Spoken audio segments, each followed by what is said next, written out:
Esto es Opinión 21, el espacio de reflexión y análisis de Capital 21. Aquí se discuten y defienden los temas que ocupan y preocupan a la Ciudad de México. Bienvenidos.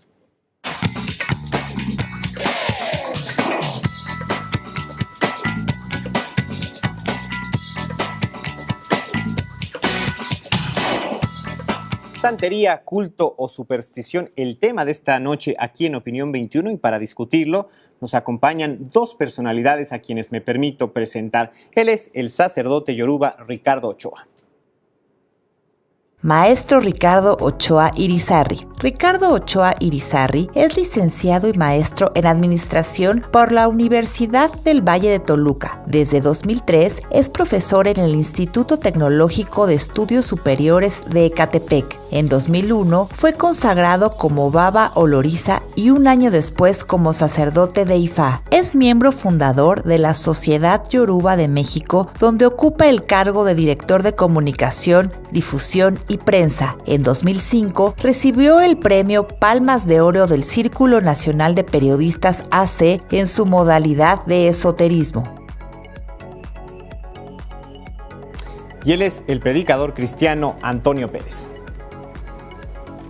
Antonio Pérez Iragorri se tituló en 1963 como diseñador gráfico por la Universidad Anáhuac del Sur. Ese mismo año, a la edad de 23 años, se convirtió al cristianismo. Su interés en editar una publicación que fungiera de vínculo entre diseñadores y compradores de diseño lo llevó a crear en 1991 la revista A Diseño, de la que aún funge como editor. Es consejero consultivo de la carrera de diseño gráfico de su alma mater, y esta misma le entregó en 2012 la medalla Liderazgo Anáhuac. Ricardo, Antonio, bienvenidos. Gracias por acompañarnos. Gracias, Alejandro. Pastor, buenas tardes. Al contrario, y los invito a que veamos el siguiente material antes de entrar en materia, por favor. La santería o regla de los Sha y Fa es un conjunto de sistemas religiosos que funden creencias católicas con la cultura tradicional yoruba. Por lo tanto, es una creencia surgida de un sincretismo de elementos europeos y africanos. Esta fue y es practicada por los antiguos esclavos negros y sus descendientes en Brasil, Colombia, Cuba, Panamá, Puerto Rico, República Dominicana, Venezuela y lugares con gran población hispana en los Estados Unidos. El término santería fue utilizado por los españoles de manera despectiva para burlarse de la aparente devoción excesiva que mostraban los seguidores a los santos, en detrimento del dios judeocristiano Yahvé. El enfoque racionalista insiste que todo está en la mente del ser humano y no existe realidad externa a ella, así que las experiencias de los creyentes no tienen que ver con un mundo real externo al ser humano, sino puede ser su propia creación o imaginación. ¿Las curaciones y el poder de la santería son auténticas o están en la mente de quienes son devotos de esta práctica? Antonio, comenzamos esta conversación contigo. Por favor, quisiera que nos respondieras la pregunta: ¿santería, culto o superstición? Bueno, más que culto o superstición, más bien yo lo referiría como tropiezo, porque los milagros existen, es decir, hechos sobrenaturales que acontecen en la vida desde que el hombre es hombre. De hecho, hay un versículo en la palabra de Dios que dice Jesús, él está refiriendo a otras personas y dice, estas personas le dicen a Jesús: no profetizamos en tu nombre y en tu nombre echamos demonios y en tu nombre hicimos muchos milagros. Entonces les declaró: nunca os conocí, apartados de mí, hacedores de maldad. Todos los milagros y hechos sobrenaturales pueden existir, pues depende de quién los haga, es decir, serían bendecidos o no por Dios. Y sobre todo, pues las causas y exactamente el porqué del hecho, ¿no? de lo que se esté haciendo. Culto o superstición, la santería, Ricardo, por favor. Es un culto, es una religión, es una costumbre, es un modo de vida y no es un tropiezo. No es un tropiezo porque tenemos 4,000 años en el planeta. Hemos visto pasar muchas culturas, hemos visto pasar muchas religiones y ahí estamos. Me gustaría invitarlo algún día, pastor, con todo respeto, a que conozca lo que nuestra filosofía, nuestro valor. No estamos en contra de Dios, somos una manifestación más de Dios. Aquí hay algo importante. Hemos empleado el término santo por hacerlo más asequible a tu público. Realmente el término correcto es orisha. Orisha. ¿Y orisha qué significa orisha? Significa cabeza. Significa cabeza elegida, cabeza brillante. ¿Cómo llegó una cabeza a ser elegida brillante?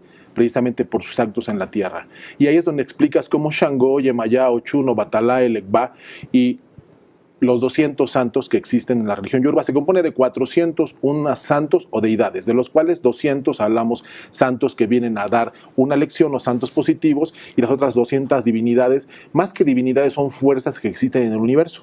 ¿Cómo llegaron esas 200 fuerzas a convertirse en fuerzas de bien, o en santos, o en orishas? Por sus buenas acciones. Sí, somos gente con muchos valores, pastor. Somos gente que trabajamos firmemente, somos gente que respetamos profundamente otras manifestaciones de fe. Tú hablas acerca de la palabra de Jesús, acerca de cómo Dios dejó este único documento, este único libro para dar a expresar su palabra. Mi pregunta para ti, pastor, es: ¿y qué hay allá y qué hay para los católicos, qué hay para los judíos, qué hay para los budistas, qué hay para los árabes? ¿Están condenados ellos también? Bueno, es muy fácil contestar esa pregunta. La verdad, dice la palabra de Dios que en ninguno otro hay salvación, sino en Jesucristo. Eso lo dice Hechos 4:12. Entonces, aquí hay un punto de convergencia. O crees la palabra de Dios o no crees la palabra de Dios. La palabra de Dios es clara en ese sentido. No solamente a través de Jesucristo nosotros podemos llegar al cielo, solamente a través del sacrificio que hizo Jesús en la cruz nosotros podemos llegar a Dios, al cielo. Es la única forma que nosotros podemos llegar a Él. Es decir, que Él ha perdonado nuestros pecados. Nuestro gran problema es el pecado del hombre. Y el pecado del hombre a lo mejor suena como que un poquito retrógrada, ¿no? Como de la Edad Media para asustarnos. Pero no, la verdad es que los pecados son el peor peligro y lo que nos tiene pues, en este estado. Nada más hay que ver las noticias para saber cómo estamos. Desgraciadamente eso ha hecho el pecado. Eso que es nuestro gran problema solamente lo puede quitar Jesucristo, que murió por nosotros en la cruz.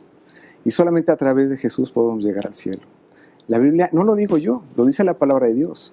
El que tiene que tomar la decisión eres tú, de creerle a la Biblia o no creerle a Dios, a la Biblia. En ningún otro hay salvación, en ningún otro hay otro nombre dado a los hombres en que podamos ser salvos. Lo dice la Biblia, no lo digo yo. Tú tienes que tomar la decisión de creerle a Dios o no a través de la Biblia. ¿Dónde está Dios, pastor? Dios está en el cielo, dice la palabra de Dios que está en el cielo. Para nosotros los yorubas, Dios está en todas partes.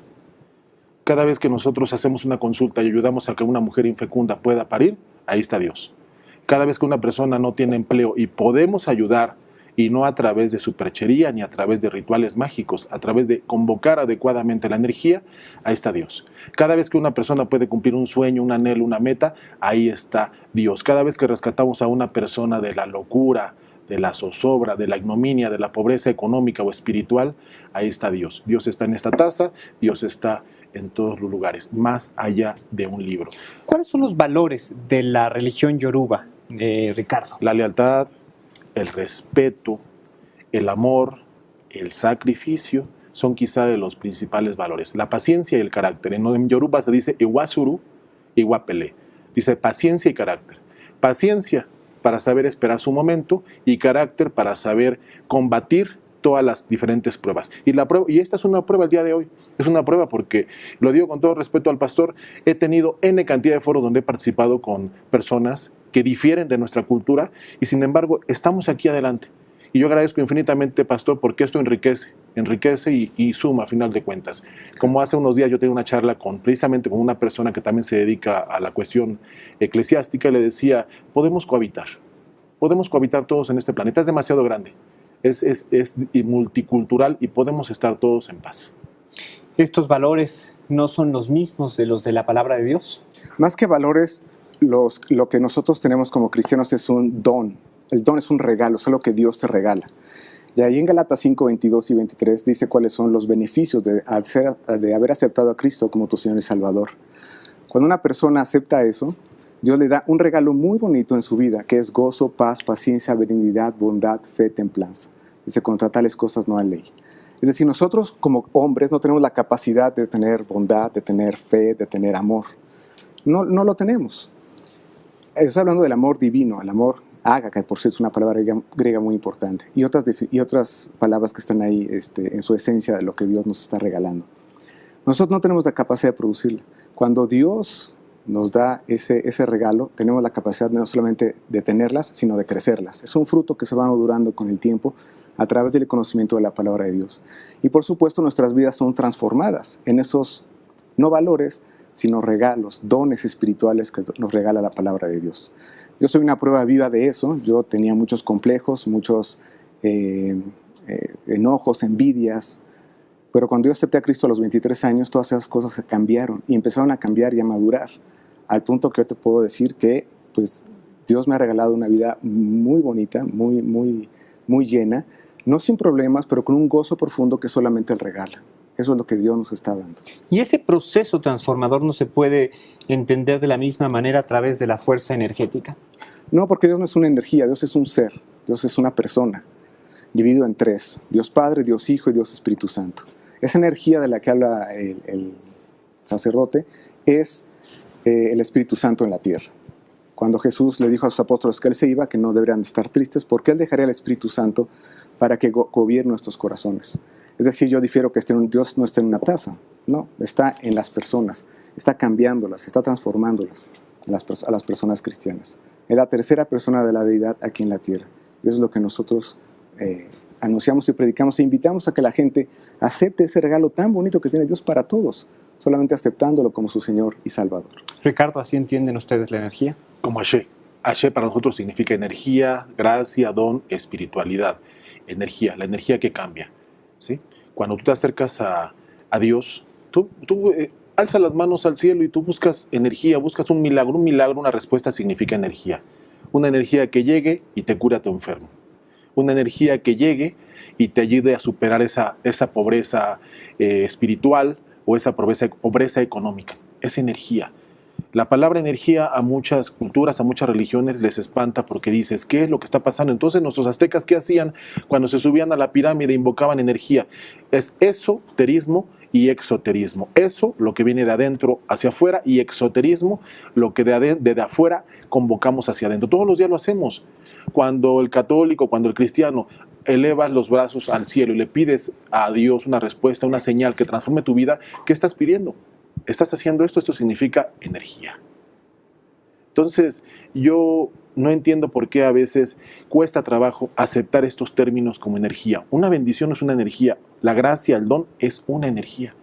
Usted cuando se proclamó como pastor, ¿usted qué fue lo que recibió? La energía, la gracia de Dios, y eso le ha permitido obrar en su nombre. Eso mismo hacemos los yorubas.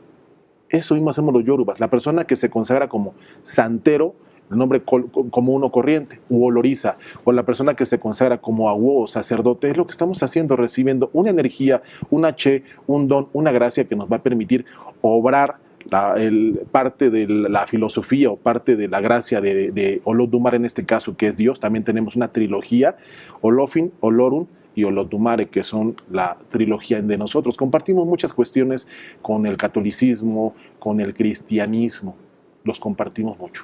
Ricardo Antonio, debemos hacer una pausa, permítanos hacerla. Lo invitamos a usted a adueñarse de esta conversación, es suya, así es que hágalo a través de las redes sociales. Recuerde el hashtag Opinión21 a través, claro, de la cuenta @capital_21. Regresamos en breve, mientras esperamos sus comentarios a través de las redes sociales. Volvemos.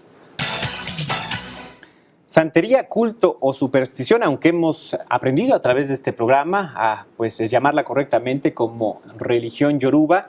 Y te pregunto, Ricardo, esta serie de imágenes que el colectivo tiene y que a veces relaciona con la religión yoruba, ¿a qué se le atribuyen y por qué están fincadas a ella? Los sacrificios, la violencia y otro tipo de prácticas. Es un estereotipo, Alejandro, sí, que de una u otra forma nos malayudó Hollywood, es la realidad. La presencia fuerte de Yoruba o de mal llamada santería en México, estamos hablando de los años 40. Lo empezó a retratar el cine mexicano, el cine con esta Ninón Sevilla y Tongolele y estas actrices, donde empieza a aparecer los primeros vestigios de Shango, por ejemplo, que Viva Shango, una canción, los bailes eróticos cargados de mucha, no feminidad, sino cargados de mucha agresividad. Después Lamentablemente hubo algunos eventos que vinieron a tergiversar, que vinieron a manchar la imagen real del Yoruba. Por ejemplo, en los años 80, quiero hacer memoria, a ver si antes de que acabe el programa nos acordamos, de una persona que fue aprendida, me parece que fue en Tamaulipas, donde lamentablemente hicieron sacrificios humanos.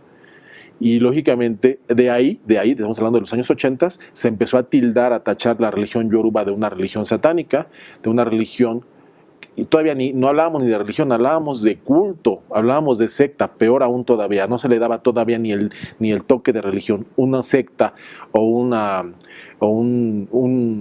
un movimiento de gente sin estudios, de gente que se dedicaba a proteger a narcotraficantes, y a través de los años hemos ido ganando esos espacios. Pero lamentablemente en muchos casos fue el cine de Hollywood, el cine, por ejemplo, del vudú, que es una religión que no pertenece a lo yoruba, pero como llegaron en el mismo momento, llegaron en el mismo barco, de las mismas culturas, se empezó a mezclar y se pensó que santería era un muñequito con alfileres donde podías manipular a diestra y siniestra la voluntad de otra persona. Y no necesariamente. Cada vez que nosotros los yorubas queremos una bendición, nos acercamos al orisha, al santo, y mediante ofrendas, mediante rituales, mediante cánticos o súyeres, le estamos pidiendo su bendición, su gracia, su haché, su don, para que nos ayude. Eso es en gran medida, Alejandro. Si las religiones o los cultos en general buscan el mismo fin, que es el bien, ¿por qué no reconocerlas y por qué no aceptarlas? Justamente por el fin, yo lo diría. ¿Cuál es el fin de todas las religiones, o por lo menos de la mayoría? Es la entrada al cielo. No sé si ese es el punto más importante de la tuya. Realmente es estar aquí en este plano, pero bueno. Ok. Bueno, ese punto tan importante es, nosotros perseguimos la salvación, nosotros perseguimos y reconocemos y sabemos que hay una vida después de esta vida. Y esa es la que nosotros perseguimos, la que nosotros anhelamos y la que nosotros predicamos y invitamos a la gente para que sepa y la conozca y tome una decisión si quiere estar en esa vida eterna o no. Entonces, puede haber muchas similitudes en cuanto a varias religiones de perseguir las mismas cosas aquí en la tierra. Pórtate bien, no le pegues al vecino, trata bien a tu esposa, etc. Y todo eso está muy bien. Aquí el punto es con qué fin. Para que me vaya bien aquí, o es el resultado de una vida transformada que Dios ya me dio y que no tiene ningún fin, sino que es simplemente un paso para llegar a la eternidad. Es decir, Dios regala el cielo. Nosotros no lo tenemos que ganar. No tenemos que portarnos bien, el sacrificio de Cristo es suficiente. Nosotros no nos portamos bien para obtener algo. Es un regalo de Dios, el cielo y después una vida abundante aquí en la tierra. Entonces está bien perseguir los mismos fines, pero nosotros diferimos en pues, cuál es la causa, cuál es el porqué. ¿Cómo ve la religión yoruba otros cultos? ¿Cómo mira el cristianismo? ¿Cómo mira el judaísmo? O inclusive pues otras formas de entender la vida como el ateísmo, quizás el nihilismo. Lo vemos más que con respeto, lo vemos con demasiado agrado. Nosotros tenemos un libro sagrado. Está la Biblia, está el Corán, está el Talmud. Para otras religiones nosotros tenemos las escrituras de Ifá. Y en muchísimas escrituras de Ifá. Y en muchos pasajes se hace alusión de cuando uno de los principales profetas que goza la religión yoruba, que es Orunmila, en muchos de sus peregrinares de Orunmila, estuvo, por ejemplo, en la Meca y tuvo posibilidad de convivir inclusive con el Islam o hasta con el profeta Mahoma. Hay algunos otros escritos donde se hace referencia, por ejemplo, a Jesús, el Nazareno, como una figura importante y como una persona que vino a reformar ese mundo católico o esa cristiandad, inclusive dentro de la religión yoruba, dentro de nuestro sincretismo, que era cuando comparábamos las dos religiones, hay un pasaje donde a Obátala, un santo que representa la madurez, la inteligencia, la experiencia, se le representa con el Nazareno. Imagínate si no le tenemos un respeto importante al nazareno o a la cristiandad. Imagínate si no que cuando viene la Semana Santa, aun cuando nosotros, los yorubas, no tenemos realmente, no es una fecha significativa para nosotros, la Semana Santa, la pasión y muerte de Cristo, muchos de nosotros, ¿qué hacemos? Dejamos de trabajar esa semana, como una forma de respeto al líder del catolicismo o de la cristiandad. Entonces imagínate si no lo vemos con muchísimo respeto. ¿Y cómo recibe finalmente este diálogo interreligioso el cristianismo? Bueno, el cristianismo ve las otras religiones y las otras formas de pensamiento con mucho amor, con los mismos ojos de Jesucristo. Jesucristo no vino a imponer, sino a predicar a través de su ejemplo, de su amor, de sus palabras y sobre todo de su sacrificio, con hechos. Es decir, que nosotros vemos a las demás personas con mucho amor para que vean lo que Jesús ha hecho por sus vidas, es decir, el sacrificio para perdón de sus pecados. El cristiano realmente viene una palabra que significa pequeño Cristo. Significa que el cristiano no es Jesús, ¿verdad? No es Cristo. Pero tiene ese mismo sentimiento por las otras personas. Es decir, nosotros queremos que conozcan al Salvador, a Jesucristo. Jesús se fue a la tierra dejando 12 personas, bueno, 11 porque uno la traicionó, y esas 11 personas estaban dedicadas a hablar de su mensaje, un mensaje de sacrificio, que es lo que vino a hacer. Y entonces, Antonio, ¿por qué hablabas de tropiezo cuando describías la religión yoruba? Bueno, yo me refería más bien a los milagros y a lo que están promoviendo, quizá en algunos casos, desconozco exactamente qué es lo que dice, pero y podríamos decir a tropiezo porque se quita la figura de Cristo como una figura central que Dios ha puesto para tener comunión con Él. Entonces todo lo demás, todo lo que quita a Cristo, pues realmente es un tropiezo. Pero perdóname que ahí difiera, pero te voy a decir por qué no, pastor.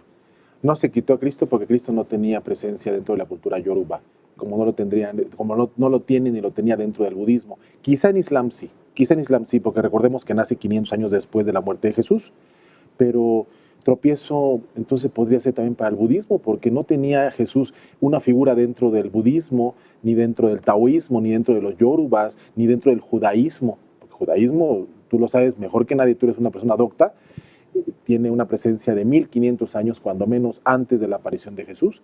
Entonces, ¿dónde está ese tropiezo? Sencillamente crecimos en una región diferente geográfica, aprendimos a adorar otros símbolos, otros íconos, entonces no es un tropiezo. Porque lo mismo podría ser un yoruba, decir el cristianismo es un tropiezo de la historia, pero no lo decimos. Reconocemos a Mahoma, como reconocemos a Jesús, como reconocemos a Buda y a otros grandes manifestaciones o seres de luz, o grandes iniciados. Hay una palabra muy importante que dijo Jesús, que luego lo va a comentarle. Yo no lo digo, lo dijo Él. Él cuando vino sobre la tierra dijo, el que conmigo no recoge desparrama, el que conmigo no es, contra mí es. Lo dijo Jesús. Nosotros no estamos contra ustedes. Y no lo dijo Jesús. No, yo no estoy contra ustedes. Yo lo Eso entiendo. fue lo que dijo Jesús. Quizá un poquito de flexibilidad. ¿Por qué no reconocérselos? Pues porque Dios lo dice, ¿no? De hecho, la única religión que Dios ha instituido en el mundo ha sido la judía, a través de Abraham y después con Moisés, y la puso por escrito. Pero una vez que Cristo murió, esa única religión ya se acabó, fue abrogada, y ya no existe ninguna religión. El cristianismo es una religión, es una relación con Cristo, personal, a través de su Hijo y el Espíritu Santo. Entonces, lo que hacían los judíos del sacrificio era simplemente un modelo para estar entendiendo lo que Jesús vendría a hacer. Cuando Juan el Bautista vio a Jesús, dijo, oye ahí el verdadero Cordero que quita el pecado del mundo. Esos sacrificios ya no son suficientes. El sacrificio, esos modelos del sacrificio simplemente eran un tipo que hacen los judíos para que después venga el Salvador, que es Jesucristo, que murió sacrificando su sangre por nosotros. Se nos agota el tiempo, desafortunadamente debemos hacer una reflexión última para terminar. Ricardo, te pido por favor que nos ayudes, sobre todo pensando en la necesidad de un entendimiento entre los seres humanos, un entendimiento entre quienes profesan fes distintas, creencias distintas, religiones distintas. ¿Cuál debiera ser la visión que tengan otros hacia la religión yoruba y cómo debiera ser también la relación de ustedes, que son parte de esta religión, hacia los otros? ¿Cómo debiera ser? ¿Cómo es? Es una relación de mucho respeto. Los yorubas no tenemos enemigos. Los yorubas, para el yoruba no, el cristiano, el judío, el católico no es enemigo. El principal enemigo de nosotros se llama ignorancia, se llama apatía, se llama cerrazón. Si hemos convivido aquí, tenemos 4000 años de antigüedad, lo comentaba. Hemos visto cómo otras grandes culturas han desaparecido. El oráculo de Ifá, por ejemplo, que es una de las formas a través de las cuales en el mundo yoruba consultamos a la divinidad, la UNESCO lo declaró patrimonio intangible, inmaterial de la humanidad. Imagínate lo que te estoy diciendo. hemos estado en el Consejo Ecuménico, Consejo de Religiones, y nos hemos sentado con los grandes líderes. Entonces yo le invito, no a la cristiandad, le invito a todas las personas religiosas, sin religión, que se den una oportunidad de conocer. Y no es conocer la palabra del Yoruba, sino conocer nuestras costumbres, nuestras tradiciones, y que sepan que estamos en paz y que estamos cohabitando con todos. Somos gente realmente feliz, somos gente que todos los días se levanta, Alejandro, somos gente positiva, somos gente que quiere un mejor México, sí.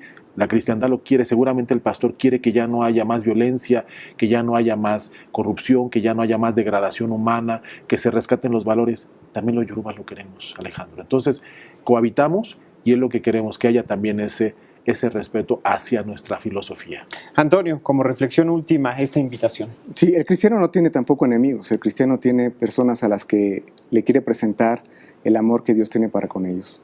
La esencia de Dios es amor, y ese amor está reflejado en lo que Él hizo a través de Jesucristo. Toda aquella persona que siente una necesidad en su vida, que sienta que le falta algo, que tiene un hueco en su corazón, el corazón es tan grande que solamente por algo tan grande como Dios, como Jesús, puede ser llenado. Y esa transformación que le regala a cualquiera que le pida está disponible de una forma gratuita. Hay un versículo en Apocalipsis 3:20 que dice: aquí yo estoy a la puerta y llamo. Si alguno oye mi voz y abre la puerta, entraré a él y cenaré con él y él conmigo. Es una puerta que no se abre a fuerza. Cada persona la tiene que abrir. Si tú abres la puerta de tu corazón, la puerta de tus decisiones, el centro de tu voluntad, y que dejas que Cristo reine en tu vida, tú vas a encontrar el gozo absoluto y después la vida eterna. E invito a todas las personas que conozcan la Biblia profundamente. La gran tragedia de muchas personas, y a veces también de nuestro país, de nuestra ciudad, es que la gente no conoce la Biblia, no la ha leído. Jesús dijo: escudriñad las Escrituras. Él quiere que nosotros vayamos, que cada persona crea lo que crea porque sabe lo que dice la Biblia, no porque alguien se lo dijo. Antonio, Ricardo, muchísimas gracias por habernos acompañado esta noche a hacer una conversación interesante. Apenas comienza lo invitamos a continuarla a través de las redes sociales. Insistimos que puede hacerlo a través del hashtag Opinión21, claro, por @capital_21. Lo esperamos el próximo jueves, en una semana con un tema nuevo, un tema distinto, un tema diferente. Muchas gracias, excelente noche.